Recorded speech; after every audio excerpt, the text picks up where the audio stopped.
వర్ణమాల అమ్మకి ముందుగా అందరికీ ఈరోజు బుద్ధ పౌర్ణమి శుభాకాంక్షలు. ఈరోజు మనం 40 డేస్ 40 మాస్టర్స్ కార్యక్రమంలో 15వ రోజుకు చేరుకున్నాము. మనకి ఈరోజు ముఖ్య అతిథిగా ఆచార్య శ్రీనివాస్ గారు వచ్చారు. ఆచార్య శ్రీనివాస్ గారు founder of national vegetarian movement.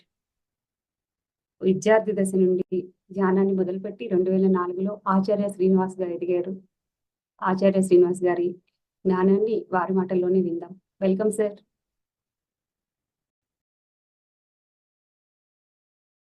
Thank you madam, thank you so much. అందరు నమస్కారం.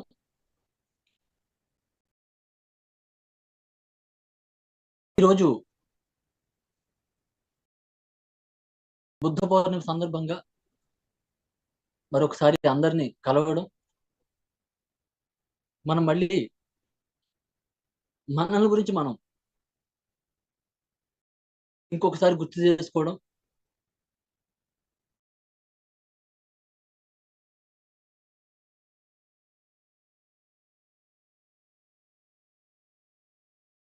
ఎంతో సంతోషమైన విషయం.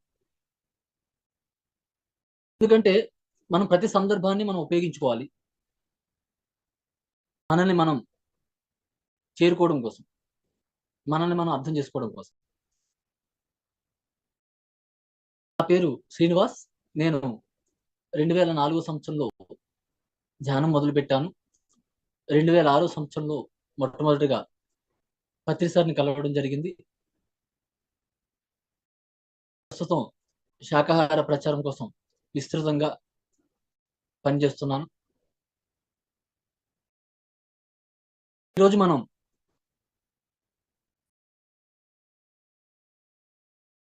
బుద్ధ పౌర్ణమి గురించి అర్థం చేసుకుందాం.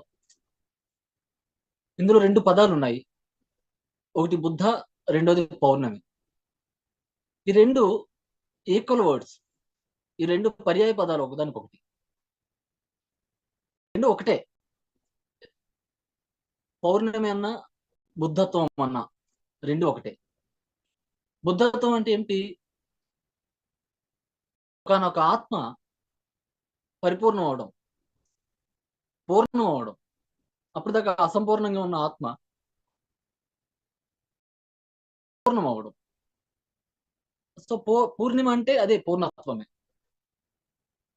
అప్పుడు దాకా అపరిపూర్ణంగా ఉన్న ఆ చంద్రుడు పూర్ణంగా అవుతాడు ఆ రోజు. అప్పుడు దాకా ఉన్న జన్మ జన్మల నుంచి అపరిపూర్ణంగా ఉన్న మనం అంటే ఆత్మ పూర్ణంగా అవడమే బుద్ధత్వం. ఈరోజు ఈ నేను అనేది మనం అర్థం చేసుకుందాం. నేను అనేది అర్థం చేసుకోవడమే బుద్ధత్వం. బయటవన్నీ పక్కన పెట్టేసి ఏదైతే నేను అనే దాన్ని అర్థం చేసుకుంటామో అదే బుద్ధత్వం, అదే పూర్ణత్వం. ఎప్పుడైతే మన దృష్టి బయట వాటి చుట్టూ తిరుగుతుంటుందో అది అపరిపూర్ణత్వం. కాబట్టి ఈరోజు ఈ నేను అనేది ఏంటో చూద్దాం. ఈ ఆధ్యాత్మిక పరిభాషలో నేను ఎవరు అన్నదానికి చాలా ప్రాముఖ్యత ఇవ్వబడింది. అసలు ఆధ్యాత్మికత ఆ ప్రశ్నతోనే మొదలు పెడుతుంటారు. ముఖ్యంగా రమణ మహర్షి గారిని మనం తలుచుకుంటే ఆయన జీవితం అంతా కూడా ఎవరైనా ఆయన దగ్గరికి వస్తే నువ్వెవరు అని అడిగేవారు. కాబట్టి ఈ నువ్వెవరు అనే ప్రశ్నని మనం కొంచెం కరెక్షన్ చేసుకున్నాము న్యూ ఏజ్ స్పిరిచువాలిటీలో. నేనెవరు కాదు, నేను ఏమిటి అనేది యాక్చువల్ రియల్ క్వశ్చన్. నేనేమిటి కావాలి, నేనెవరు కాదు. నేను ఎవరు అనేది రాంగ్ క్వశ్చన్, నేను ఏమిటి అనేది right question. What I am, not who I am.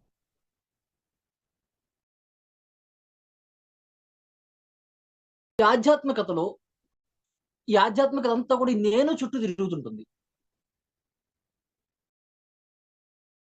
ఈరోజు ఈ నేనుని మనం కొంచెం అర్థం చేసుకుందాం ఒక కాన్సెప్ట్ ద్వారా.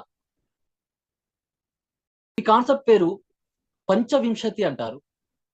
దీని గురించి తులసీదళంలో పత్రిసారి చెప్పారు. పత్రిసారి తులసీదళంలో చెప్పిన ఈ కాన్సెప్ట్ యొక్క మూలాలు మన పాత గ్రంథాల నుంచి తీసుకున్నారు. అన్ని గ్రంథాల్లోనూ చాలా గ్రంథాల్లో ఈ పంచవింశతి గురించి చర్చించబడింది. పంచ అంటే 5, వింశతి అంటే 100లో 5వ భాగం. అంటే 5 + 20, 100లో 5వ భాగం అంటే 20. పంచ అంటే 5, 5 + 20 అంటే 25, 25. 25 పదార్థాల కలయికే నేను అని ఈ కాన్సెప్ట్ ద్వారా చెప్తారు. 25 పదార్థాలని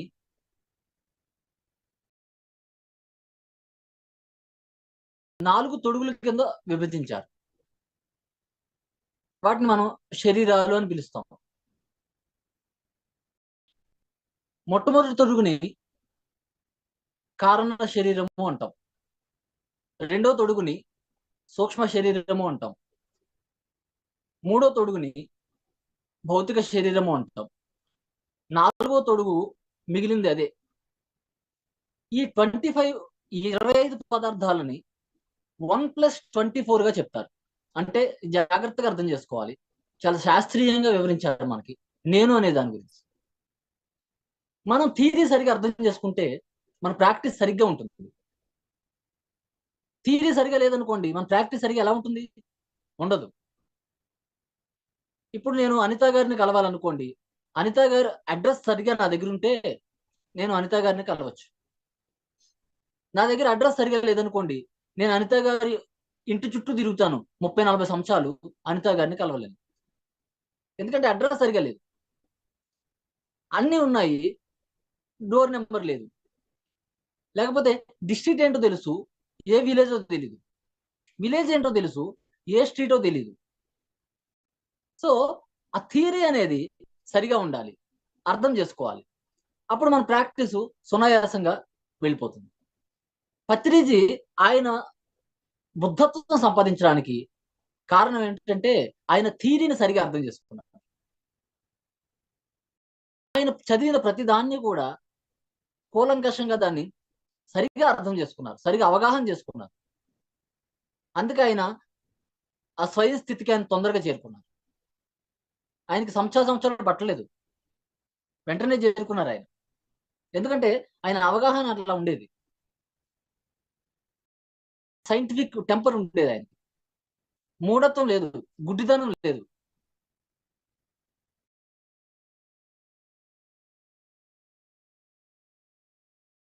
ఈ ఆధ్యాత్మికతలో ఎక్కువ భాగం ఆధారపడే తత్వం ఉంటుంది ఆధ్యాత్మికంగా, ముఖ్యంగా గురువు మీద. ఆయన దాని నుంచి బయటపడ్డాడు ఆయన మొదటి నుంచి. సదానంద యోగి గారితో ఆయన సాంగత్యం చేసినా ఆయన ఆధారపడలేదు ఎవరి మీద. మనకు బుద్ధత్వం కావాలంటే మనం బుద్ధుడిని సహాయం తీసుకోవాలి, కానీ బుద్ధుడి భజన చేయకూడదు. బుద్ధుడి భజన చేసిన వాడు ఎవడు బుద్ధుడు కాలేడు.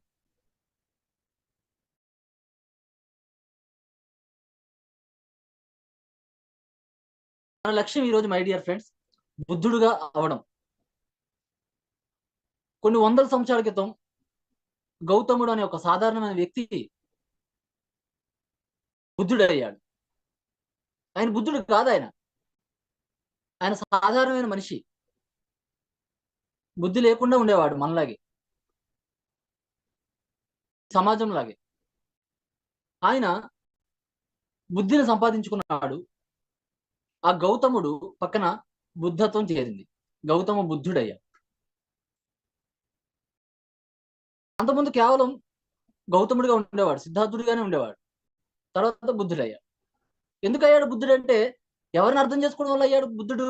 సమాజాన్ని అర్థం చేసుకోవడం వల్ల బుద్ధుడు కాలేదు, గురువుని అర్థం చేసుకోవడం వల్ల బుద్ధుడు కాలేదు, పుస్తకాలను అర్థం చేసుకోవడం వల్ల బుద్ధుడు కాలేదు.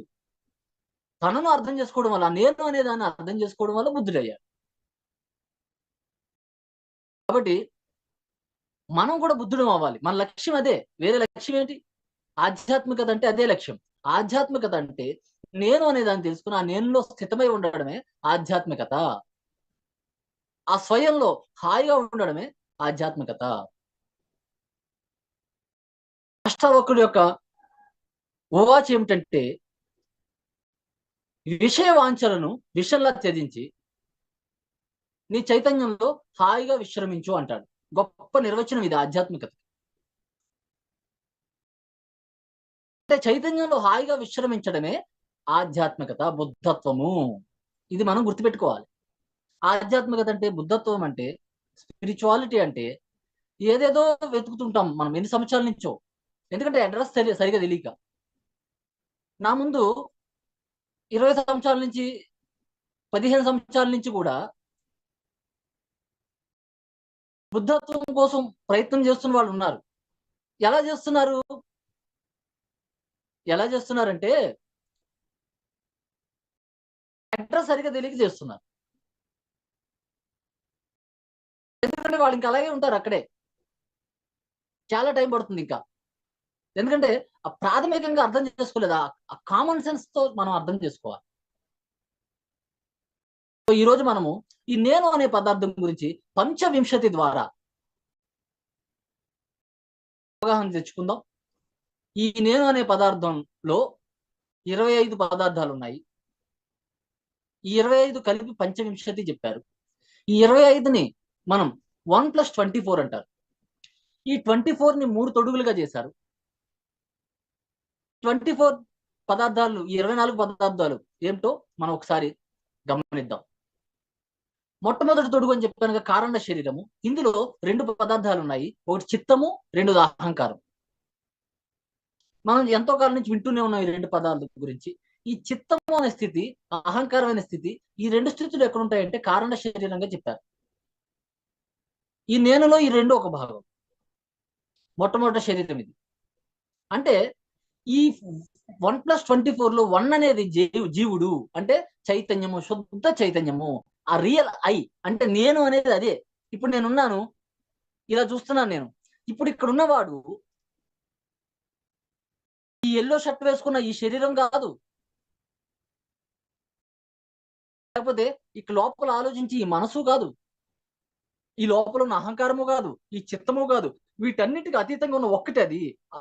అది దాన్ని ఏమన్నామంటే శుద్ధ చైతన్యము అన్నాం. దీన్ని ఏమన్నారంటే పురుషుడు అన్నారు. ఈ పురుషుడు ఒక్కడుగా బయలుదేరతాడు వేరే లోకాలలో. అక్కడి నుంచి బయలుదేరి తను ఒక్కొక్క ఫ్రీక్వెన్సీని తగ్గించుకుంటూ, అంటే ఒక్కొక్క పౌన పుణ్య స్థాయిని తగ్గించుకుంటూ ఆ పౌన పుణ్య స్థాయికి తగ్గట్టుగా తన యొక్క తొడుగును తొడుక్కుంటాడు. ఉదాహరణకి మనం హిమాలయాలకు పోయామనుకోండి, స్వెటర్ వేసుకుంటాం కదా. మళ్ళీ మే నెలలో మా ఈస్ట్ గోదావరి వచ్చేసామనుకోండి, షర్ట్ తీసుకుని బనీన్ మీద కూర్చుంటాం కదా మగవాళ్ళమైతే. అంటే ఆ పౌనపుణ్య స్థాయిని తగ్గించుకుని తను ఆ బయలుదేరిన జీవుడు, ఆ నేను అనే జీవుడు, శుద్ధ చైతన్యము కిందకు వచ్చి ఇంకొక శరీరాన్ని తొడుక్కుంది. ఆ శరీరం పేరు కారణ శరీరము. అందులో 2 పదార్థాలు ఉన్నాయి, చిత్తము, అహంకారము. ఓకే, ఇక్కడ క్లియర్. అక్కడికి ఏమైంది? అక్కడికి ఎంతైంది? 3 అయ్యాడు వాడు. ఒకటిగా బయలుదేరాడు, 3 అయ్యాడు. శుద్ధ చైతన్యంగా బయలుదేరాడు, చిత్తాన్ని అహంకారాన్ని తగిలించుకున్నాడు, అక్కడికి 3 అయ్యాడు. దాన్ని ఏమన్నారంటే కారణ శరీరము అన్నారు. ఇంకొంచెం కిందకు వచ్చి, కింద సూక్ష్మ లోకాలు అంటారు, ఆ సూక్ష్మ లోకాలకు వచ్చి ఇంకొక శరీరాన్ని తగిలించుకున్నాడు, దాని పేరు సూక్ష్మ శరీరము. ఈ సూక్ష్మ శరీరంలో 17 పదార్థాలు ఉంటాయని చెప్పారు. కారణ శరీరంలో 2 పదార్థాలు, జీవుడిగా బయలుదేరాడు ఒక్కడిగా. ఆ జీవుని ఏమంటామంటే పురుషుడు అంటాం మనం. ఆ పురుషుడు అంటే స్త్రీ అవ్వచ్చు, పురుషుడు అవ్వచ్చు. ఆ ఆధ్యాత్మిక పరిభాషలో దాని పురుషుడు అంటారు, ఆత్మని. సో ఆ పురుషుడు ఒక్కడిగా బయలుదేరి, లేదా ఆ స్త్రీ ఆత్మ ఒక్కటిగా బయలుదేరి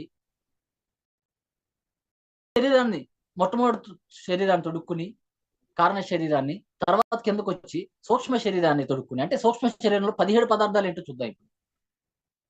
ఈ సూక్ష్మ శరీరంలో మనసు, బుద్ధి ఇందులో ఉంటాయి. మనసు, బుద్ధి, పంచ జ్ఞానేంద్రియాలు, పంచ కర్మేంద్రియాలు, పంచ తన్మాత్రలు. చూడండి, పంచ జ్ఞానేంద్రియాలు అంటే 5, పంచ కర్మేంద్రియాలు మనందరికి తెలిసిందే. ఇది జ్ఞానేంద్రియాల గురించి, కర్మేంద్రియాల గురించి మనం చదువుకుంటూనే ఉన్నాం. పంచ తన్మాత్రలు, ఇది చాలా మంది తెలియదు. పంచ తన్మాత్రలు అంటే ఏంటంటే పంచభూతాల యొక్క సూక్ష్మ రూపం పంచ తన్మాత్రలు అంటే. మనం ఈ 15 పదార్థాలు ప్లస్ మనస్సు బుద్ధి 17, ఈ 17 పదార్థాలు కలిసి సూక్ష్మ శరీరంలో ఉంటాయి. ఈ 17 పదార్థాలు ప్లస్ 2 కారణ శరీరంలో 2 తగిలించుకున్నాం కదా, చిత్తము అహంకారం. అక్కడికి ఎన్ని అయ్యాయి? 17 ప్లస్ 2 19 అయ్యాయి. బయలుదేరిన వాడేవాడు ఒక్కడు పురుషుడు. 19 ప్లస్ 1 20 పదార్థాలు అయ్యాయి. ఇంకెన్ని ఉన్నాయి? 5 ఉన్నాయి. ఈ 5 ఏమిటంటే ఇంకొక తొడుగు ఈ భౌతిక శరీరము, దీంట్లో ఏమన్నా పంచభూతాలు ఉన్నాయి. 5 అంటే పంచభూతాలు, ఇది అందరికీ తెలిసింది. అంటే ఒక్కడుగా బయలుదేరి శుద్ధ చైతన్యంగా బయలుదేరి కొంచెం కిందకొచ్చి 2 పదార్థాలను తొడుక్కుని దాన్ని కారణ శరీరం అని పేరు పెట్టుకున్నాము. ఇంకొంచెం కిందకొచ్చి 17 పదార్థాలను తొడుక్కుని, అంటే మనస్సు బుద్ధి పంచ జ్ఞానేంద్రియాలు, పంచ కర్మేంద్రియాలు, పంచ తన్మాత్రలు, ఈ 17 పదార్థాలను తొడుక్కుని కొంచెం కిందకొచ్చి పంచభూతాలని తొడుక్కుని ఈ రోజు ఇంక కనిపించే శ్రీనివాస్ లాగా, ఆ కనిపించే అనిత గారి లాగా, లేకపోతే కనిపించే సుభాష్ పత్రి గారి లాగా మనం అందరం కనిపిస్తున్నాము. మనం అస్సలు ఎవరంటే శుద్ధ చైతన్యం. దీన్ని వాడినేమో పురుషుడు అన్నారు. ఈ 24 పదార్థాలని కలిపి ఏమన్నారంటే ప్రకృతి అన్నారు. ఈ పురుష ప్రకృతుల ఈ సంగమమే ఈ మానవ దేహం. సో ఇప్పుడు ఏం చేయాలి మనము అంటే, ఇప్పుడు దీనికి రివర్స్ లో చేయాలి. మనం ఏం చేయాలి రివర్స్ లో అంటే, ఈ భౌతిక శరీరంతో మనం ధ్యానంలో కూర్చోవాలి. ధ్యాన సాధన మొదలు పెడతాం. అంటే నేను అంటే ఏమిటి అనేది ఇక్కడ మొదలవుతుంది. నేనేమిటి? ప్రస్తుతానికి నేనేమిటి? నా చిన్నప్పటి నుంచి నేనేమిటి అంటే ఈ శరీరమే నేను, చిన్నప్పటి నుంచి. ఇంకొంచెం ముందుకు పోయి నేనేమిటి అంటే నా జ్ఞానేంద్రియాలు, నా కర్మేంద్రియాలు, నా మనస్సు, నా బుద్ధి, ఇదే నేను. ఇంకొంచెం పోతే నేనేమిటి? నా అహంకారం, నా చిత్తం, ఇదే నేను. గూగుల్ ఆలోచిస్తాం, అది చిత్తం. ఎవరన్నా మనం ఏదైనా కొంచెం అవమానించాలనుకోండి, జర్రమని కోపం వస్తుంది, అది అహంకారం. అహంకారం అంటే ఏమిటంటే, సరే ఇది నేను కనుక్కున్న నిర్వచనం ఇది. అహంకారం ఏంటంటే మనం ఏదైతే మనం కామో అది మనం అనుకోవడమే అహంకారము. అహంకారం అంటే ఏం కాదు, ఏదైతే మనం అసలైన నేను కాదు, ఆ నేను కానిది మిగిలిందంతా అహంకారం. అంటే సత్యానికి ఆపోజిట్ గా ఉన్నదంతా అహంకారమే. కాబట్టి ఈ సూక్ష్మ శరీరాన్ని తగిలించుకుని మళ్ళీ మనం ఇది కాదని వదిలించుకోవాలి. ధ్యానంలో కూర్చున్నాము, మొట్టమొదటి ఏం అనుభవం అవుతుంది మనకి? ఈ భౌతిక శరీరం మనం కాదని అనుభవం అవుతుంది. కొన్ని రోజులకి, ఒక 40 రోజులకి ఎవరికైనా వస్తుంది ఈ అనుభవం. తర్వాత ఈ ఆధ్యాత్మికతలో, ఈ ఆధ్యాత్మిక ప్రయాణంలో కొత్త వాళ్ళు పాత వాళ్ళు అనేది ఎక్కడా లేదు. ఎందుకు లేదంటే, ఈ రోజు ధ్యానం మొదలుపెట్టిన వాళ్ళు ఈ రోజు మొదలు పెట్టారని మనం చెప్పలేము. వాళ్ళు ఎన్నో జన్మల క్రితం ధ్యానం మొదలు పెట్టుండొచ్చు. కాబట్టి ఇక్కడ కొత్త వాళ్ళు పాత వాళ్ళు అనేది లేదు. మనం అవగాహన చేసుకోవడం మీద ఆధారపడి ఉంది. కాకపోతే ఇక్కడ తెలివైన వాళ్ళు, తెలివి తక్కువ వాళ్ళు ఉన్నారు. ప్రతి క్లాసులోనూ ఉంటారు తెలివైన వాళ్ళు, తెలివి తక్కువ వాళ్ళు ఉంటారు. లెక్కల మాస్టారు మ్యాథమెటిక్స్ అందరికీ సమానంగా చెప్తాడు. కానీ ఒకడికేమో 90 వస్తున్నాయి, ఒకడికి 30 వస్తున్నాయి, ఒకడికి 100 వస్తున్నాయి. అంటే ఒకడు సరిగా అవగాహన చేసుకుంటున్నాడు, ఇంకొకటి సరిగా అవగాహన చేసుకోవట్లేదు. ఈ ఆధ్యాత్మికతలో కూడా మనం సరిగా అవగాహన చేసుకోవాల్సింది ఏంటంటే, నేను అనే దాన్ని పట్టుకోవాలి అంతే. వేమన గారు ఒక పద్యం చెప్పారు, బ్రహ్మమనంగా వేరే పరదేశమున లేదు, బ్రహ్మమనంగా తానే బట్టబయలు, తన్ను తానెదిగిన తానేపో బ్రహ్మంబు. విశ్వదాభిరామ వినరు. ఈ నేను అర్థం చేసుకోవడం పేరే ముక్తి. ఈ నేను అర్థం అవడమే ముక్తి. 24 పదార్థాలు నేను కాదు, ఆ మిగిలిన ఒక్కటే నేను అన్నది అనుభవపూర్వకంగా తెలుసుకుంటే వాడిని ముక్త పురుషుడు అంటారు. ఆ పురుషుడిని ఇందా చెప్పాంగా, 1 అంటే పురుషుడు, 24 అంటే ప్రకృతి. ఈ ప్రకృతి అంతా నేను కాదు, ఈ ప్రకృతికి అవతల నేనున్నాను, ఈ శరీరానికి అవతల నేనున్నాను, ఈ మనసుకు అవతల నేనున్నాను, ఈ బుద్ధికి అవతల నేనున్నాను, ఈ చిత్తానికి అవతల నేనున్నాను, ఈ అహంకారానికి అవతల నేనున్నాను. నేను చైతన్య పదార్థాన్ని అన్న ఆ స్పృహ తెచ్చుకుంటే వాడిని పురుషోత్తముడు అని చెప్పారు. పురుషోత్తముడు. ఈ ఉత్తముడు అనే పదము ఎక్కడి నుంచి వచ్చిందంటే, ఉత్తగా ఉండడమే ఉత్తముడు.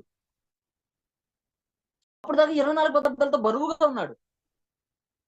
ఆ 24 పదార్థాలు నేను కాదని తెలుసుకున్నాను అనుకోండి, ఆ ఉత్తగా ఉన్న చైతన్యంగా ఉంటాడు, ఆ వాడిని ఉత్తముడు అంటాం. ఉత్తగా ఉన్నవాడే ఉత్తముడు. యోగి వేమన ఒక పద్యంలో చెప్తారు, ఊరకుండు వాడు ఉత్తమ యోగి అని. ధ్యానంలో మనం ఏం చేస్తాము, ఊరికే ఉంటాం, ఏం లేదు, ఇంకా ఊరికే కూర్చున్నాము, కళ్ళు మూసుకున్నాము. ఎందుకు శ్వాసను గమనిస్తాము అంటే, ఈ మనస్సు, చిత్తము, అహంకారం ఇవన్నీ వదిలించుకోవడం కోసం మనం శ్వాసను గమనిస్తాము. ఈ శ్వాసకి ఈ మనస్సుకి చాలా దగ్గర సంబంధం ఉంది, డైరెక్ట్ రిలేషన్ ఉంది. ఎప్పుడైతే మనం శ్వాసను గమనిస్తామో మల్లిగా ఈ మనసు శాంతపడుతుంది. ఎప్పుడైతే మనసు అవతలకు పోయిందో ఆ మిగిలినంతా అదే శుద్ధ చైతన్యము. కాబట్టి ఇది మనం అర్థం చేసుకోవాలి. మనం ఏం చేస్తామంటే, ఈ ఆధ్యాత్మికత రకరకాలుగా మనకి చెప్పబడింది. ఎందుకంటే వాళ్ళ స్థాయిల్లో వాళ్ళు అవగాహన చేసుకుంటే వాళ్ళు చెప్తారు.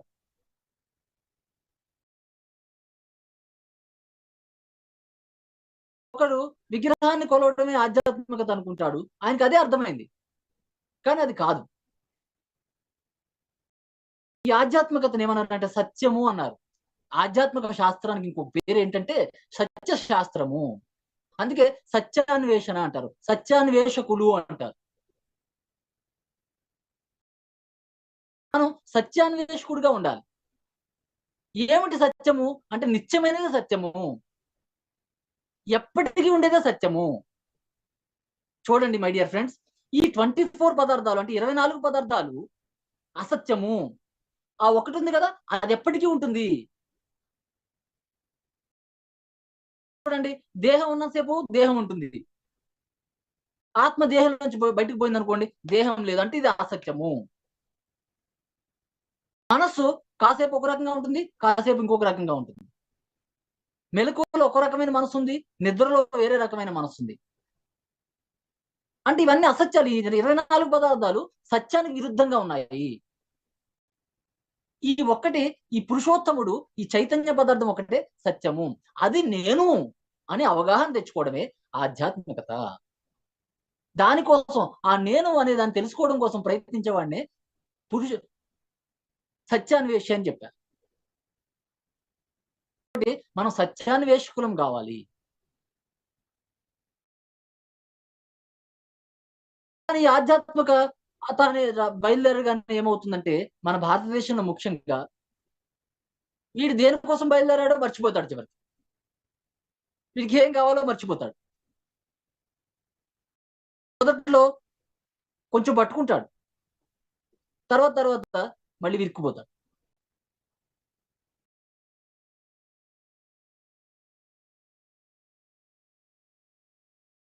పరవశులం కాకూడదు మనం ఎప్పుడు. పరవశులం అవుతే అది అనాధ్యాత్మికత, స్వవశులం అవడం ఆధ్యాత్మికత. మనం ఎప్పుడు స్వవశంలో ఉండాలి. అందుకే సెల్ఫ్ రియలైజేషన్ అంటారు దాన్ని. స్వ అంటే సెల్ఫ్. ఆ సెల్ఫ్ ని తెలుసుకోవడము అంటే చైతన్యాన్ని తెలుసుకుని అందులో స్థితమై ఉండడమే ఆధ్యాత్మికత.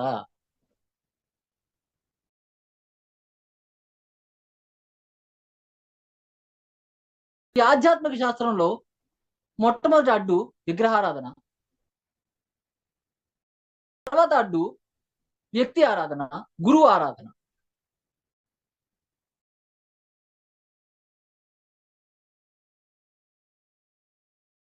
సైన్స్, ఇది శాస్త్రం. సైన్స్ లో మనం ఏం చేస్తాము, ఐన్స్టీన్ దగ్గర ఏముందో నేర్చుకుంటాం మనం, ఐన్స్టీన్ గారి దగ్గర. గ్రహం బెల్ గారి దగ్గర ఏముందో నేర్చుకుంటాం మనం. కానీ గ్రహం బెల్ గారికి మనం పూజ చేయము, గ్రహం బెల్ గారిని ఆరాధించము.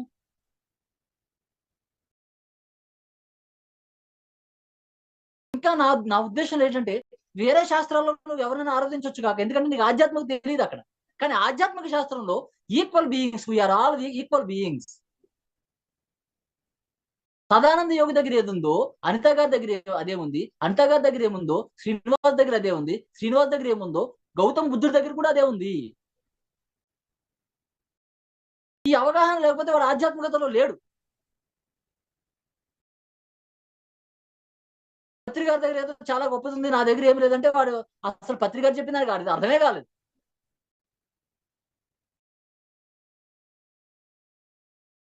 దీన్ని ఏమంటారంటే ఆధ్యాత్మిక మూర్ఖత్వం అంటారు, ధ్యాన మూర్ఖత్వం అంటారు, జ్ఞాన మూర్ఖత్వం అంటారు. అంటే 15-20 సంవత్సరాల నుంచి ఆధ్యాత్మిక శాస్త్రం తిరుగుతున్నాడు, కానీ ఆ మూర్ఖంగా ఉన్నాడు.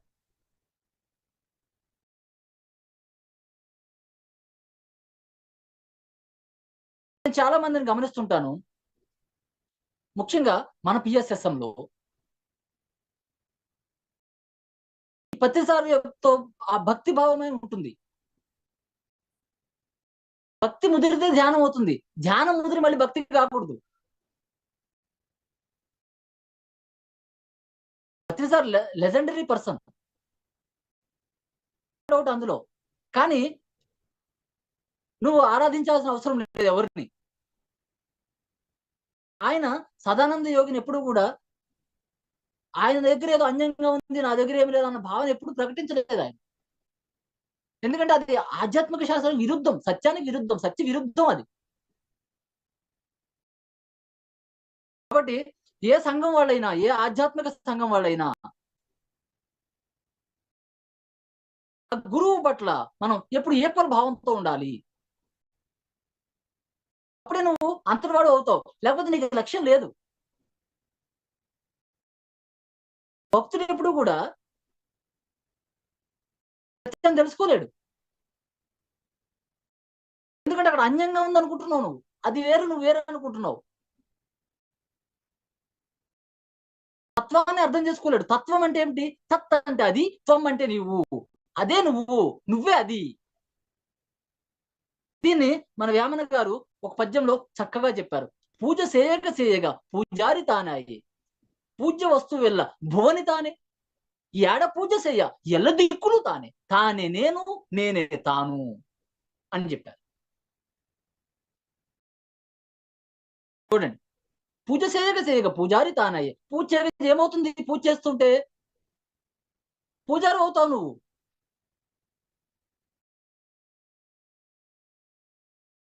పత్రి మహారాజ్కి జై, పత్రి మహారాజ్కి జై అంటే ఏమవుతాం మనం? పూజారు అవుతాం మనం, పత్రి గారు అవ్వం మనం, ఇంపాసిబుల్. ఆయన ఏం చెప్పాడో దాన్ని అధ్యయనం చేసి, ఐన్స్టీన్ ఏం చెప్పాడో అధ్యయనం చేసి దాన్ని మన ఔపోషణ పెట్టినప్పుడు మనం అంతటి వాడు అవుతాము. మనం అంతటి వాడు కాకపోతే, మనం గౌతమ్ బుద్ధుడు అంతటి వాడు మనం కాకపోతే ఆయన బుద్ధత్వానికి ఏం విలువ ఉందబ్బా?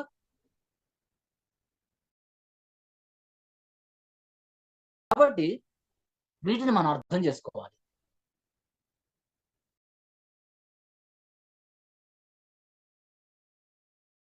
మన లక్ష్యము కొడితే కుంభస్థలాన్ని కొట్టమన్నారు, ఇంకోటి ఏది కాదు, మనకు ఏది వద్దు, అదే మన లక్ష్యం అవ్వాలి. నేను 2006వ సంవత్సరంలో సుభాష్ పత్రి గారిని చూసినప్పుడు నేను ఈయనలా అవ్వాలి, ఈయన ఏదో పొందాడు, ఈయన ఏం పొందాడో అది నేను పొందాలి, ఈయన ఏం తెలుసుకున్నాడో నేను తెలుసుకోవాలి అని నేను లక్ష్యం పెట్టుకున్నాను. ఆ రోజులో నాకేం తెలియదు అప్పుడు, కానీ లక్ష్యం పెట్టుకున్నాను. లక్ష్యం ఉంటే మనం ఏదో రోజు అవుతాం, ఇప్పుడు కాకపోతే 100 జన్మల తర్వాత అవుతాం. లక్ష్యమే లేకపోతే, ఈరోజు 6 గంటలకి నేను ఇక్కడ క్లాస్ లో కూర్చోవాలి, నాకు ఒక లక్ష్యం ఉంది రాత్రి, అందుకు నేను ఇక్కడ కూర్చున్నాను. ఈ లక్ష్యం లేకపోతే నేను ఇప్పుడు మంచమే పడుకునేవాడిని. అంటే మనకు లక్ష్యం ఉంటేనే మనం దాన్ని చేరుకుంటాము. కాబట్టి మిత్రులారా, మన లక్ష్యము ఆధ్యాత్మిక శాస్త్రాన్ని ఔపోసన పట్టడము, బుద్ధుడుగా అవడము, సుభాష్ పత్రి గారిలా అవడము.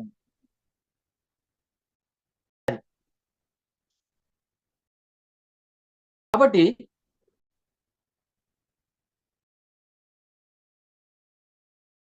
నో వ్యక్తి పూజ, ఎవరైనా కానివ్వండి, నో వ్యక్తి ఆరాధన. వ్యక్తిని మనం అభిమానిస్తాం, వ్యక్తి నుంచి నేర్చుకుంటాం, ఆ వ్యక్తిని గౌరవిస్తాం. కానీ ఆ గౌరవించే క్రమంలో నిన్ను నువ్వు కోల్పోకుండా ఉండాలి. అసలుకే అసలు పెట్టకూడదు.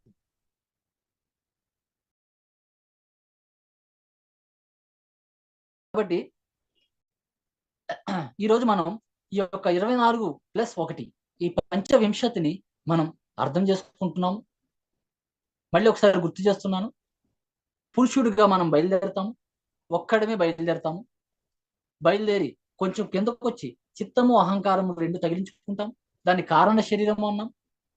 ఇంకొంచెం కిందకు వచ్చి 17 పదార్థాలు తగిలించుకుంటాం, మనస్సు, బుద్ధి, పంచ జ్ఞానేంద్రియాలు, పంచ కర్మేంద్రియాలు, పంచ తన్మాత్రలు, 17 పదార్థాలు మనం తగిలించుకుంటాం, దాన్ని సూక్ష్మ శరీరము అన్నాం. ఇంకొంచెం కిందకు వచ్చి 5 పదార్థాలు అంటే పంచభూతాలని మనం తగిలించుకుంటాం, దీన్ని భౌతిక శరీరం అన్నాం. ఇదంతా కలిస్తే ఈ మానవ దేహం ఉంది. ఇప్పుడు మనం మళ్ళీ రివర్స్ లో మనం దీన్ని ఒక్కొక్కటి వదిలిపెడుతూ పైకి వెళ్తాము. మొట్టమొదటి ధ్యానంలోకి వచ్చినప్పుడు ఈ భౌతిక శరీరం మనం కాదని అనుభవానికి వస్తుంది. ఇంకొంచెం ముందుకెళ్ళినప్పుడు ఆ మనస్సు, బుద్ధి, చిత్తము, ఆ జ్ఞానేంద్రియాలు, కర్మేంద్రియాలు, పంచతన్మత్ ఏమి నేను కాదని చివరికి నేను అనేది ఓహో ఇదా నేను అనే ఒకరోజు అనుభవం వస్తుంది.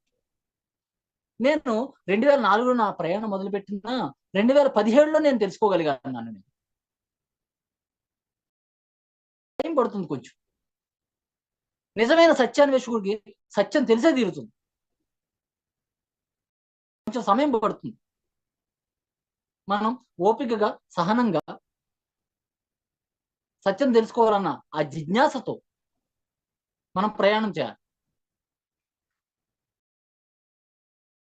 అప్పుడు ఈ చెట్టు చివరి నేను అనేది అర్థం చేసుకుంటాడు, ఆ నేనులో స్థితమై ఉంటాడు.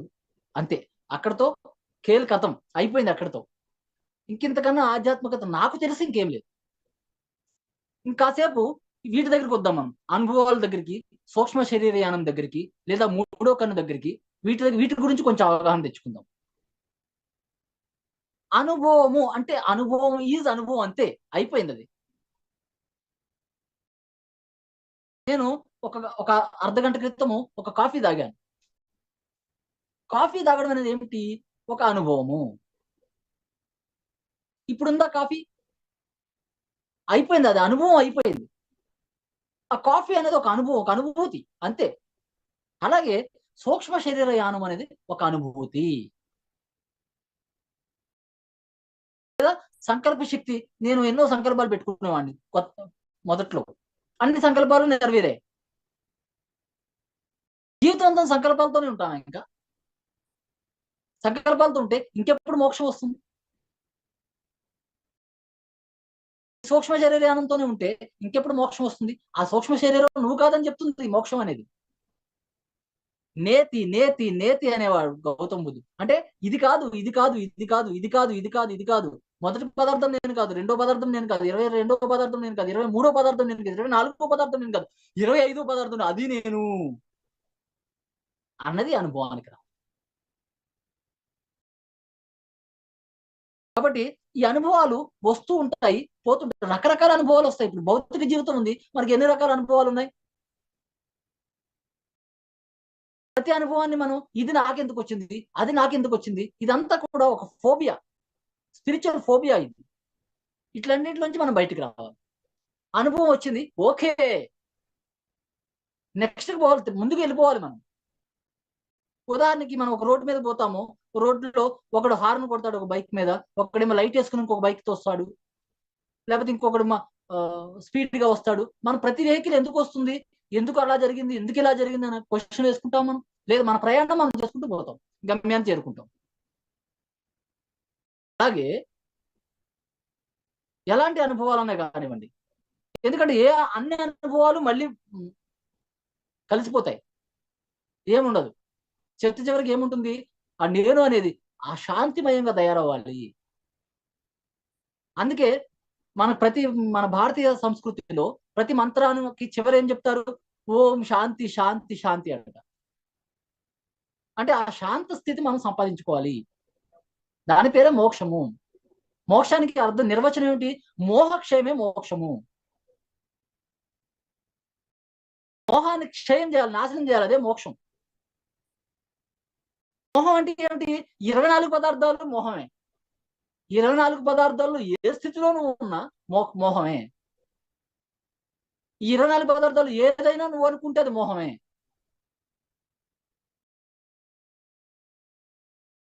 అవసరమైనప్పుడు ఉపయోగించుకుంటాం. ఇప్పుడు ఈ చెయ్యి నాకు ఇలా అవసరం ఉంది, ఇప్పుడు నేను చేతిని ఉపయోగించుకుంటున్నాను, అది కరెక్ట్. కానీ చెయ్యి నేను అనుకుంటే అది రాంగ్. ఇప్పుడు నాకు మనసు అవసరం ఉంది, నేను ఇప్పుడు ఆలోచించాలి, నేను అనిత గారి గురించి ఆలోచించాలి, మనసు ద్వారా నేను ఆలోచిస్తున్నాను. ఇప్పుడు నాకు మనసు అవసరం అయిపోయింది, ఈ మనసుని స్విచ్ ఆఫ్ చేయాలి. ఈ మనసు అవతల నేను ఉన్నాను. కాబట్టి ఇది మనం అవగాహన తెచ్చుకుని అప్పుడే మనకు దుఃఖం పోతుంది.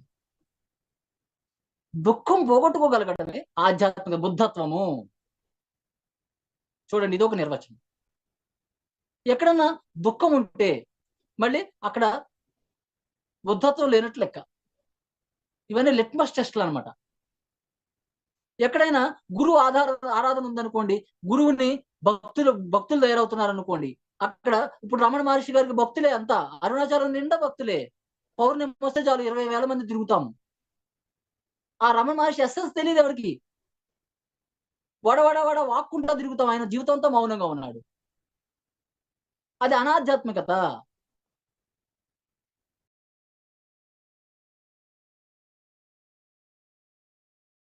తర్వాత కోటాను కోట్ల మంది నా కోసం ప్రయత్నిస్తారు అంటే ఆ 25వ పదార్థం కోసం, ఆ శుద్ధ చైతన్య స్థితి కోసం కోటాను కోట్ల మంది నా కోసం ప్రయత్నిస్తారు. నేను అంటే ఏమిటి? అది శుద్ధ చైతన్య స్థితి. ఆ 25వ పదార్థం పురుషుడు. ఆ పురుష స్థితి కోసం కోటాను కోట్ల మంది ప్రయత్నిస్తారు, కానీ ఒకానొక్కడు మాత్రమే నన్ను యథార్థంగా చేరుకుంటాడు. అంటే మళ్ళీ ఆ చైతన్య స్థితిని నేను అంటే శ్రీకృష్ణుడు కాదు, నేను అంటే వ్యాధవ్యాసుడు కాదు, నేను అంటే ఆ పురుష స్థితి, ఆ శుద్ధ చైతన్య స్థితిని ఒకానొకడు మాత్రమే యథార్థంగా చేరుకుంటాడు. ఆ ఒకానొకడు నేను అవ్వాలి, ఆ ఒకానొకడు అనిత గారు అవ్వాలి, ఆ ఒకానొకడు అందరూ అవ్వాలి.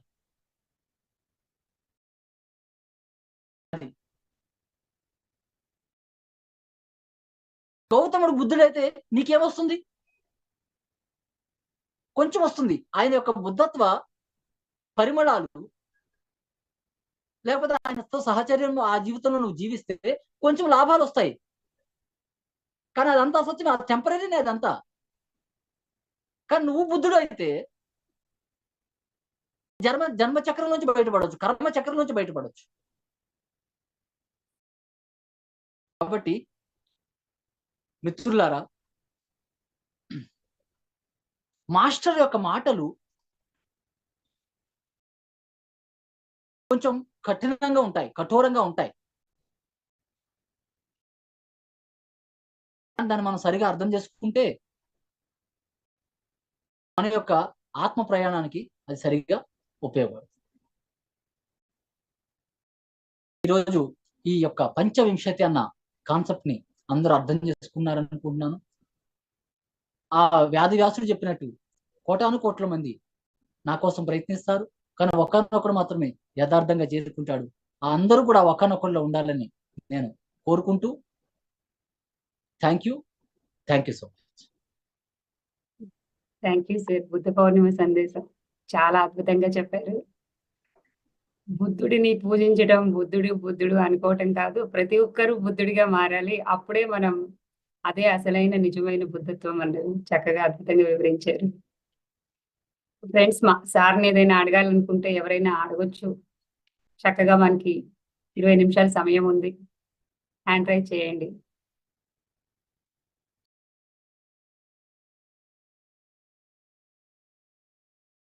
అంటే మనం బుద్ధునిలాగా ఎలా మారాలి అన్నది చక్కగా సార్ 25 పాయింట్లు చెప్పారు. ఆ 25 పాయింట్లలో మనం ఎన్ని పాటిస్తున్నాము, అసలు ఆ నేను అన్నది పట్టుకుంటున్నామా, ఎలాగా ఏంటి అన్నది మరొక్కసారి క్లాస్ అయిపోయిన తర్వాత కూడా రిపీట్ చేసుకుంటూ ఉండాలి మనం. ఈ బుద్ధ పౌర్ణమికి ఈ నిర్ణయం తీసుకుందాం. ఎవరైనా అడగొచ్చండి.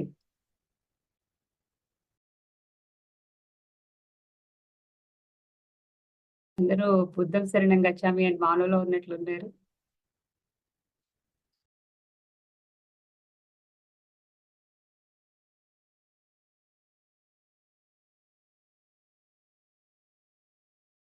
Sir madam.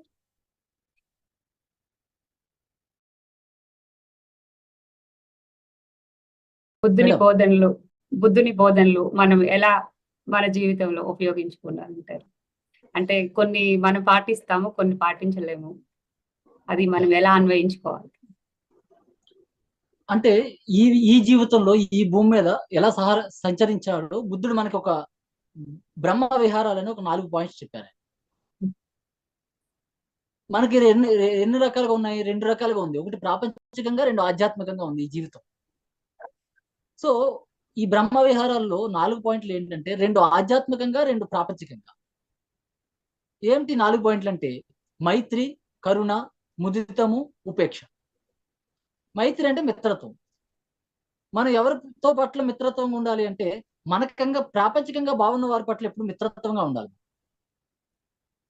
మనం ఏం చేస్తామంటే మనకన్నా ప్రాపంచికంగా బాగున్న వాళ్ళు, ఆర్థికంగా బాగున్న వాళ్ళ పట్ల మనం అసూయతో ఉంటాం, ఈర్ష్యతో ఉంటాం. ఉదాహరణకి మనకి కారు లేదు, పక్కనున్న వాడికి కారు ఉందనుకోండి, వాడితో మనం మిత్రత్వం చేయాలి. ఆయనతో ఆ వాడి కారు ఉందని మనం కుళ్ళుకోకూడదు. కుళ్ళుకుంటే ఏమొస్తుంది? మిత్రత్వం చేసామనుకోండి, ఏదో రోజు ఆయన కారు మందవుతుంది. అంటే మనకన్నా ఆర్థికంగా బాగున్న వారి పట్ల లేదా ప్రాపంచిక స్థితిలో బాగున్న వారి పట్ల మనం ఎప్పుడు అసూయతో ఉండకూడదు. వాళ్ళతో మిత్రత్వం మనం చేయాలి. తర్వాత కరుణ. మనకన్నా ప్రాపంచికంగా బాలేని వాళ్ళు ఉంటారు, మనకన్నా ఆర్థికంగా బాలేని వాళ్ళు ఉంటారు. వాళ్ళ పట్ల మనం కరుణతో ఉండాలి, వాళ్ళని చేదరించుకోకూడదు. మనకన్నా ఎప్పుడు ఆర్థికంగా బాగున్న వాళ్ళు ఎప్పుడు ఉంటారు. వాడిని తన్నేవాడు ఉంటే వాడు తల తన్నేవాడు ఉన్నాడు అన్నట్టుగా మనకన్నా ఆర్థికంగా ఖచ్చితంగా బాగున్న వాళ్ళు మన చుట్టుపక్కల ఎప్పుడు ఉంటారు. అలాగే మనకన్నా ఆర్థికంగా బాలేని వాళ్ళు ఎప్పుడు ఉంటారు మన చుట్టుపక్కల. సో ఈ 2 కేటగిరీల పట్ల ఎలా ప్రవర్తించాలి, ఎలా బిహేవ్ చేయాలనేది ఈ బ్రహ్మ విహారాల్లో చెప్తున్నాడు. మొదటి కేటగిరీ పట్ల మనం మైత్రితత్వంతో ఉండాలి. రెండో కేటగిరీ పట్ల మనం కరుణాతత్వంతో ఉండాలి. తర్వాత మనకన్నా ఆధ్యాత్మికంగా బాగున్న వారి పట్ల మనము ముదితంతో ఉండాలి. మళ్ళీ ఇక్కడ అసూయ పడుతుంటాం. మనకన్నా ఆధ్యాత్మికంగా ఉన్నవాడు ఎవరైనా ఎదురయ్యాడు అనుకోండి, మనము వాడి మాటలు వినలేము. మనం ఒప్పుకోదు మన మైండ్.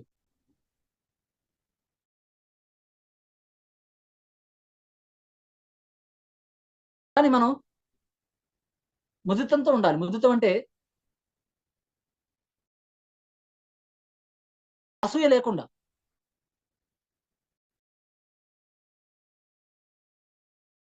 ఒకవేళ అసూయ కలిగినా ఆ అసూయని మనము మంచిగా ఉపయోగించుకోవాలి. నేను ఎప్పుడైనా ప్రతిసారిని కలిస్తే నాకు ఈ ప్రపంచంలో ఎవరిని కలిసినా నాకు డిస్టర్బ్ కాను. నేను ప్రతిసారిని కలిస్తే ఖచ్చితంగా డిస్టర్బ్ అయ్యేవాడిని. ఆయన కలిసినప్పుడల్లా డిస్టర్బ్ అయ్యేవాడిని. ఆయన కలిసినప్పుడల్లా నాకు అసూయ వచ్చేది. ఎందుకంటే ఎలా ఈయన జీవించగలుగుతున్నాడు ఇలాగా, ఎలా పాజిబుల్ అయింది అని నేను పాజిటివ్గా ఉపయోగించుకునేవాడిని. అసూయ అని చెప్పి మనం ఆయనకు దూరం పోకూడదు. ఎప్పుడు మనము నేర్చుకోవాలి. మనకన్నా ఆధ్యాత్మికంగా ఉన్న వారి పట్ల మనం ముదితంతో ఉండాలి. మనకు ఒక 10 నిమిషాలు మాట్లాడితే అర్థమవుతుంది మనకన్నా ఆధ్యాత్మికంగా ఆ ఎదుటి వ్యక్తి ఉన్నతంగా ఉన్నాడా లేడా అనేది. కాబట్టి మనకన్నా ఆధ్యాత్మికంగా ఉన్న వారి పట్ల మనం ముదితంతో ఉండాలి. మనకన్నా ఆధ్యాత్మికంగా తక్కువ ఉన్న వాళ్ళు ఉంటారు, అంటే తక్కువ స్టేట్ ఆఫ్ మైండ్ లో ఉన్న వాళ్ళు. అంటే పూర్ణ సత్యంలో అంతా ఒకటే, ఈక్వల్ బీయింగ్స్ అంతా. కానీ ఉన్న ఆ ప్రస్తుత క్షణంలో అవగాహన ప్రకారము మనం మనకన్నా ఆధ్యాత్మికంగా తక్కువ ఉన్న వాళ్ళ ఎక్కువ ఉన్న వాళ్ళ అనేది మనం బేరీజు వేసుకోవచ్చు. తక్కువ ఉన్న వాళ్ళ పట్ల ఏం చేయాలంటే ఉపేక్ష ఉండాలి, వెయిట్ చేయాలి వాళ్ళ కోసం. మనం వాళ్ళతో కలిసి తిరగకూడదు ఊరికే. మనం ఊరికే వాళ్ళతో కలిసి డిస్కషన్లు పెట్టామనుకోండి, మనం కూడా వాళ్ళు అవుతాం.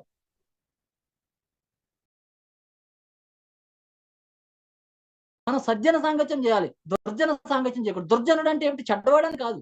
దుర్జనుడు అంటే సత్యం తెలుసుకోలేదు అంతే. చెడ్డవాళ్ళు మంచివాళ్ళు కాదు. సజ్జనుడు అంటే సత్జనుడు, అంటే సత్యము తెలుసుకున్న జనుడు, సత్యం తెలుసుకునే వ్యక్తి. ఆ సత్యానుభవం అయ్యింది అతనికి. ఆ పురుష తత్వాన్ని తెలుసుకున్నాడు. 24 పదార్థాలు నేను కాదని తెలుసుకున్నవాడు. దుర్జనుడు అంటే ఇంకా తెలుసుకోలేదు, ఈయన 24 పదార్థాల చుట్టూ తిరుగుతున్నాడు. కాబట్టి ఈ సత్యం తెలియని వ్యక్తుల పట్ల మనం కొంచెం అవేర్గా ఉండాలి, ఉపేక్షించాలి వాళ్ళని, కొంచెం వెయిట్ చేయాలి, వాళ్ళు కూడా చేరుకుంటారు మెల్లిగా. కాబట్టి బుద్ధుడు బోధనలు మనం ఎలా ఉపయోగించుకుంటే ఇది ముఖ్యమైన విషయాలు ఈ 4. మేడం, అలాగే బుద్ధుడే కాదు, ఎవరి ఆధ్యాత్మిక బోధనలు అన్నా కూడా మనం ఎలా ఉపయోగించుకోవాలంటే మనల్ని మనం చేరుకోవడానికి ఉపయోగించుకోవాలి, మన దుఃఖాన్ని పోగొట్టుకోవడానికి మనం ఉపయోగించుకోవాలి. ఎందుకంటే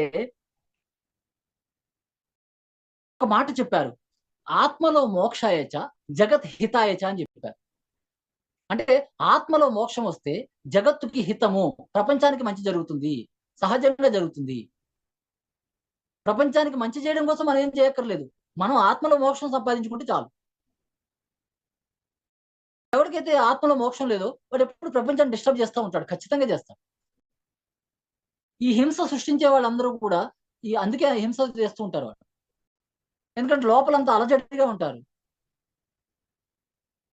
అహంకారంతో ఉంటారు, మోక్ష స్థితి రాలేదు, శాంతం లేదు.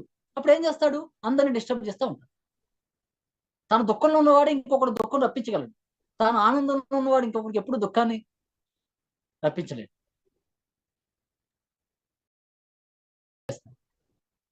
ఈ వెజిటేరియన్ మూవ్మెంట్ అన్నది స్టార్ట్ చేయాలని ఎలా అనిపించింది సార్ మీకు? ఈ ప్రస్తుత క్షణంలో మనము ఈ భూమి మీద ఆధ్యాత్మికతతో సంబంధం లేకుండా ఏదైనా ఒక మంచి రైట్ వర్క్ ఉంది అంటే అది శాకాహారిగా ఉండడం. ఎందుకంటే మన ఆధ్యాత్మికతకి శాకాహారానికి సంబంధం లేదు, మన కులానికి మన మతానికి శాకాహారానికి సంబంధం లేదు. మనిషి అనేవాడు ఎవడు మాంసం తినడు. మనం మనిషి అయితే కనుక మనం మాంసం తినకూడదు. మాంసం తింటే మానవత్వమే లేదు, ఇంకా దైవత్వం ఎక్కడ వస్తుంది? కాబట్టి నాకు బాగా, ఎందుకంటే ఈ ప్రస్తుతం భూమి మీద మనం ఏం చేస్తాం? మనం ఇంకొకటికి బుద్ధత్వాన్ని ఇవ్వలేము. ఇవ్వగలమా చెప్పండి? మనం ఎంత గొప్ప ప్రబోధం చేసినా వారికి ఎప్పుడు అర్థం అవ్వాలో అప్పుడే అర్థమవుతుంది. ఇప్పుడు ఈ పంచవింశతి అనే కాన్సెప్ట్ తీసుకుంటే, ఇప్పుడు ఈ రోజు ఇక్కడ ఒక 25 మంది ఉన్నారనుకోండి, ఎంతమందికి అర్థమవుతుందో వాళ్ళ చేతుల్లో ఉంటుంది. అది చెప్పడం అనేది మన చేతిలో ఉంటుంది, అవగాహన చేసుకోవడము, దాన్ని అండర్స్టాండ్ చేసుకోవడము, దాన్ని ఆచరించడం ఎదుటి వాళ్ళ చేతిలో ఉంటుంది. కాబట్టి మనం ఇంకొకరికి ఇవ్వలేము ఆధ్యాత్మికంగా ఏమని అనేది నాకు క్లారిటీ వచ్చింది. కానీ ఇప్పుడు మనం ఏం చేయగలం అంటే శాకాహారులుగా మార్చడం అనేది మన చేతిలో ఉంది. సరిగ్గా చెప్పడం అనేది, చెప్తే వినేవాళ్ళు కోటాను కోట్లు ఉన్నారు శాకాహారులుగా మారడానికి సిద్ధంగా.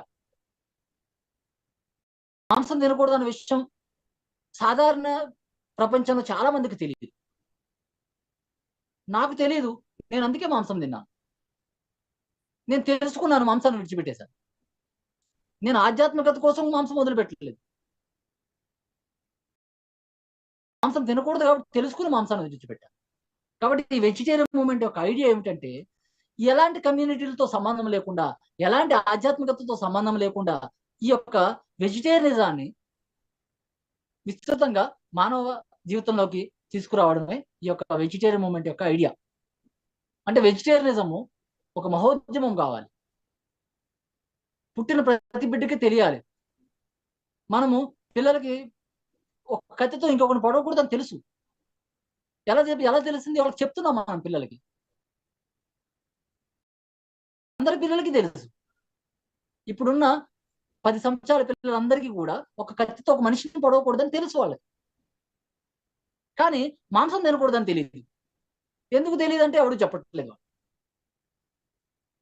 కాబట్టి మనము ఒక జనరేషన్ పాటు వర్కౌట్ చేస్తే ఈ భూమి మీద లైక్ మైండెడ్ పీపుల్ అందరూ ఏకమయ్యి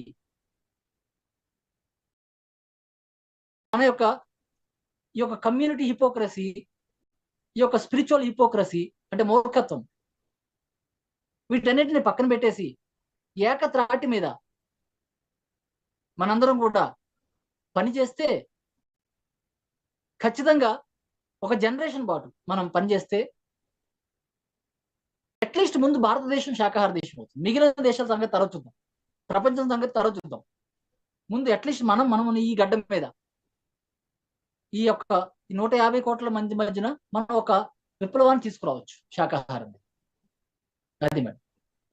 అహింస పరమో ధర్మ అని చెప్తారు. చిన్నప్పుడు పుస్తకాలలో రాసి ఉంటది అహింస చేయకూడదు అని, కానీ తినేటప్పుడు అంటే అది పెద్దలకి ఎక్స్ప్లెనేషన్ లేదు కదా.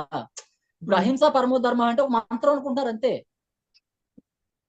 దాని అవగాహన, ఎక్స్ప్లెనేషన్, క్లారిటీ లేదు, దాని వివరణ లేదు. చిన్నప్పుడు మాకు వేమన పద్యం ఉండేది.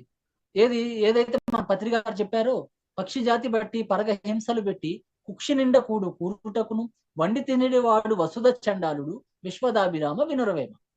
ఈ పద్యం నేను చిన్నప్పుడు చదువుకున్న పుస్తకంలో ఉండేది, నాకు తెలుగు పుస్తకంలో. కానీ అప్పుడు మనం ఆ పద్యాన్ని దేనికోసం చదువుకున్నామంటే మార్కుల కోసం చదువుకున్నాం. నిజంగా నాకు ఆ రోజు టీచర్స్ దాని యొక్క వివరణ సరిగా ఇచ్చుంటే నేను అప్పుడే మాంసం విడిచిపెట్టేవాడిని. నేనే కాదు, ఆ పరిస్థితిలో ఉన్న వాళ్ళు అందరూ విడిచిపెడతారు. ఏ స్టూడెంట్ మాంసం తినడు సరిగా చెప్తే టీచర్, ఏ పిల్లలు మాంసం తినరు పేరెంట్స్ సరిగా వాళ్ళని గైడ్ చేస్తే. వీళ్ళకి అవగాహన లేదు కాబట్టి వాళ్ళు చేయట్లేదు. అది మేడం. మిమ్మల్ని అంటే ఇంత పూర్తిగా మార్చేసిన ఆ సంఘటన చెప్పగలరా? నేను జార్జ్ బెర్నార్డ్ షా గారి యొక్క కొటేషన్ చదివాను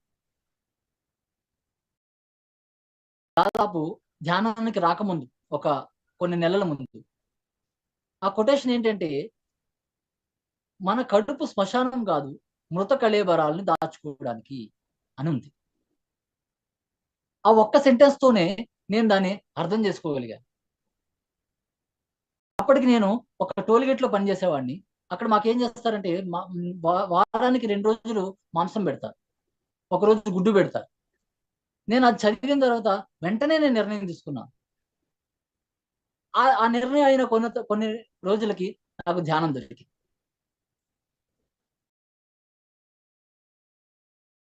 అంటే శాకాహారిగా మారారు, వెంటనే మీకు ధ్యానం దొరికింది. Yes, ఇవి madam. రెండు వింగ్స్ అని చెప్పుకోవచ్చు. తర్వాత నాకు వెజిటేరియన్ కావడానికి ఇంకొక ఇన్స్పిరేషన్ ఉంది. నా ఫ్రెండ్ ఒక అబ్బాయి ఉండేవాడు, విశ్వబ్రాహ్మణుల అబ్బాయి. మా ఇద్దరు డీప్ ఫ్రెండ్షిప్ చిన్నప్పటి నుంచి. ఇప్పుడంతా కలిసి లేమనుకోండి. ఒక 10 years పాటు ఇద్దరు 2 శరీరాలు ఒక ఆత్మగా మేమిద్దరం కలిసి ఉన్నాం. అబ్బాయి వెజిటేరియన్ అబ్బాయి, వాళ్ళ ఫ్యామిలీ అంతా స్ట్రిక్ట్ వెజిటేరియన్స్. ఏమైందంటే ఒకసారి నేను కేక్ తీసుకెళ్ళి పెట్టాను అబ్బాయికి చిన్నప్పుడు. అది ఎగ్ ఉంది, అది ఎగ్ కేక్ తీసుకెళ్ళి పెట్టాను. చెప్పలేదు, తినడం తెలుసువాడు. కానీ నేను చీట్ చేశాను. పెడితే తిన్నాడు. తిన్న తర్వాత అందులో ఎగ్ ఉందిరా అంటే ఒక క్షణంలో వాంతి అయిపోయింది అబ్బాయికి. అంటే అదొకటి నాకు ఇన్స్పిరేషన్ అనమాట. తర్వాత చిన్నప్పుడు మనము కలర్ కోడి పిల్లల్ని, నేను ఒక 2 కోడి పిల్లల్ని కొనుక్కుని వాటిని పెంచాను. వాటిని పెంచితే వాటికి పాయిజన్ పెట్టి చంపేశారు. మన ఊళ్ళలో సాధారణంగా చూస్తాం, ఆ పెంట కుప్ప మీద వెలక మందు పెడతారు వాళ్ళు. ఎందుకంటే ఆ పెంట కుప్ప మీదకి కోళ్ళు వెళ్ళి ఎక్కువ పాడు చేస్తున్నాయని వాళ్ళు తెలియక పాపం. అలాగా 2 కోళ్ళు చచ్చిపోయాయి. సో ఆ చిన్నప్పుడు అదొకటి నాకు, అవన్నీ ఇప్పుడు గుర్తొస్తున్నాయి అన్నమాట. ఇప్పుడు తలుచుకుంటే సో ఆ రూట్స్ అట్లా ఉన్నాయని అర్థమవుతుంది. అందరికీ ఉంటుంది మేడం. మనకి కరుణ అనేది మనకి ఇన్బిల్ట్, అందరికీ ఇన్బిల్ట్. మనకి కరుణ అనేది మన లోపల అందరికీ ఉంది. పత్రి గారితో మీ అనుబంధం ఎలా ఉంటుందండి? ప్రతిసారి నేను 2006వ సంవత్సరంలో మొట్టమొదటి కలిసినప్పుడు ఆయన ఏముందో ఆయన దగ్గర, ఏదో ఉంది మనిషి దగ్గర. అసలు ఆయన మాట్లాడే విధానం ఏమిటి, అలాంటి మనిషిని నేను చిన్నప్పుడు చూడలేదు. ఎక్కడ మనిషిలా కనిపించలేదు ఆయన. ఎవరో గొప్ప వ్యక్తి, ఎక్కడి నుంచి వచ్చాడు ఈయన, ఆకాశం నుంచి ఊడిపడ్డాడు ఈయన అన్న ఒక భావన కలిగింది ఆయన చూసినప్పుడు. ఎందుకంటే చిన్నప్పుడు నేను అలాంటి మాటలు ఎవరి దగ్గర వినలేదు. ఊరికి మనం అంతా ఫార్మాలిటీ మాటలు చెప్పుకుంటుంటాం. నిజానికి మనం అందరం కూడా, అందరూ ఈ సమాజంలో ఉన్న అందరూ ఎలాంటి మనుషులంటే ఊరికి ఆ ఫేక్ వ్యవహారం నడుపుతున్నారు అంతే అట్లా. కానీ ఆయన అలా కాదు. ఎంతో మన పత్రి గారి గురించి, ఒక బుద్ధుడిని మనం ఈ జీవితంలో కలుస్తామని ఒక తృప్తి ఉంది నాకు. బుద్ధుడితో మనం జీవించామని. తర్వాత జ్ఞాన విద్యార్థి అనే మ్యాగజైన్ చేసేటప్పుడు ఆయన ప్రతి దానికి, ప్రతి వ్యక్తికి ఇంపార్టెన్స్ ఇస్తారు. ఎందుకంటే ఆ నేను అర్థం చేసుకున్నవాడు ఎదుటి నేను కూడా చూడగలుగుతాడు. విశాల దృక్పథం నేను ముఖ్యంగా గమనించింది పత్రిసార్ దగ్గర, విశాల దృక్పథంతో ఉండడం. ఎప్పటికప్పుడు ఫ్రెష్ గా ఉండడం. విశాల దృక్పథం అంటే ఏమిటి? ఓపెన్ మైండెడ్ గా ఉండడం. ఇంగ్లీష్లో ఓపెన్ మైండెడ్ అంటాం. ఎప్పుడు కూడా మనం ఏ వ్యక్తి పట్ల కూడా ఎలాంటి జడ్జిమెంట్లు లేకుండా ఓపెన్ గా ఉండాలి మనం. ఒకవేళ అనిత గారితో ఒక విధమైన అనుభవం గతంలో కలిగినా ఆ అనుభవాన్ని ప్రస్తుతంలో మనం తీసుకోకూడదు. దాన్ని ఎప్పటికప్పుడు ఆ ఫ్రెష్ గా ఆ సాక్షితత్వంతో ఉండడము ఆ పత్రిక సార్ దగ్గర నుంచి మనం నేర్చుకోవచ్చు. తర్వాత ఆయన అన్ని హాయిగా అనుభవించారు. ఆయన జీవితం ఆయన నచ్చినట్టు జీవించారు. ఒక వీరోచితంగా జీవించాడు ఆయన. వీరోచితత్వాన్ని నేను నేర్చుకున్నాను ఆయన దగ్గర నుంచి. దేనికి భయపడకుండా జీవించాడు ఆయన.